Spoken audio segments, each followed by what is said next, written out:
Hi friends, welcome to my channel. AP వాతావరణ శాఖ నుంచి వెదర్ రిపోర్ట్ అయితే వచ్చింది. ఏపీలో ఇవాళ ఏ జిల్లాల్లో వర్షాలు కురనున్నాయి, దానికి సంబంధించిన వివరాలు తెలుసుకుందాం. వీడియోని అయితే లాస్ట్ వరకు చూడండి. వీడియోలోని ఇన్ఫర్మేషన్ నచ్చితే ఛానల్ని సబ్స్క్రైబ్ చేసుకోండి. వీడియో యూస్ఫుల్ అనిపిస్తే కనుక మీ ఫ్రెండ్స్ అండ్ ఫ్యామిలీ మెంబర్స్కి మన వీడియోస్ని అయితే కనుక షేర్ చేసి నాకు సపోర్ట్ చేయండి. చాలామంది వీడియోస్ చూస్తున్నారు కానీ లైక్ చేయట్లేదు. మీరు ఇన్ని లైక్ చేస్తే నాకు అంత సపోర్టివ్గా ఉంటుంది. వీడియో కూడా ఎక్కువ మందికి చేరుతుంది. దానివల్ల వీడియోలోని ఇన్ఫర్మేషన్ ఎక్కువ మందికి తెలిసే అవకాశం అయితే ఉంటుంది. ఇక లేట్ చేయకుండా టాపిక్లోకి అయితే వెళ్ళిపోదాము.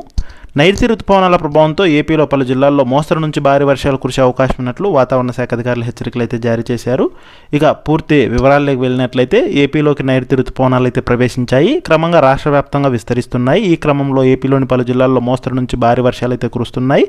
అంతేకాకుండా ఇవాళ పలు జిల్లాల్లో ఈదురుగాలులతో కూడా భారీ వర్షాలు కురిసే అవకాశం ఉన్నట్లు ఏపీ విపత్తుల నిర్వహణ సంస్థ హెచ్చరికలు అయితే జారీ చేసింది.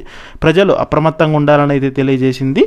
ఇక ముఖ్యంగా నైరుతి రుతుపవనాలు ఇవాళ పశ్చిమ మధ్య మరియు తూర్పు మధ్య అరేబియా సముద్రం, మహారాష్ట్ర, కర్ణాటక మరియు ఆంధ్రప్రదేశ్, తెలంగాణలోని కొన్ని ప్రాంతాల్లోకి విస్తరించినట్లు తెలిపారు. ఇక మరోవైపు చూసుకున్నట్లయితే ముఖ్యంగా కర్ణాటక నుండి కోస్తాంధ్ర తీరం వరకు ఏర్పడిన ద్రోణి ప్రభావంతో ఏపీలో అయితే కనుక వర్షాలు కురుస్తున్నాయి. తీరం వెంబడి బలమైన ఈదురుగాలు గంటకి 40 నుంచి 50 కిలోమీటర్లు, గరిష్టంగా 60 కిలోమీటర్ల వేగంతో ఈదురుగాలు వీస్తున్నట్లు వాతావరణ శాఖ అయితే తెలిపింది. ఇక వీటి ప్రభావంతో వచ్చే 3 గంటల్లో విజయనగరము, అల్లూరు సీతారామరాజు, పార్వతీపురమన్యము, అనకాపల్లి, కాకినాడ, ఏలూరు, పోలవరం జిల్లాల్లోని కొన్ని ప్రాంతాల్లో పిడుగులతో కూడిన మోస్తరు వర్షాలు కురిసే అవకాశం ఉందని, అలాగే గంటకు 40 నుంచి 50 కిలోమీటర్ల వేగంతో బలమైన ఈదురుగాలు వీస్తాయని అయితే తెలిపింది. ప్రజలు అప్రమత్తంగా ఉండాలని హెచ్చరికలు అయితే జారీ చేసింది.